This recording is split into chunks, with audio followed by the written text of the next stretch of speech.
Caldwell High School, where Fort Fry was taking on Shenandoah in the Division 6 Region 23 District Semifinal. Lady Zeps came ready to play. Emily Moore drives into the paint and banks it in to make it 4-0 Shenandoah. Fort Fry responds by going on a 13-0 run, capped off by this Haven-Schilling rebound and putback. Lady Cadets lead it by 9.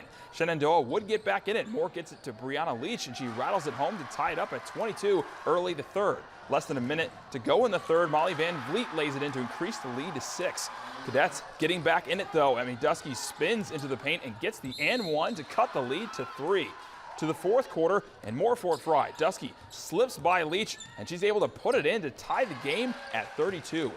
Later, Dusky, she'll find Ella Dowler in the corner for a big 3. That's good to push their lead to 35-32. Time winding down in the fourth. Schilling gets it to Dusky, and she finishes once again in the paint to make it a 5-point game. Fort Fry goes on to win 44-34 and advances to the district final this Saturday, where they will play Bel Air.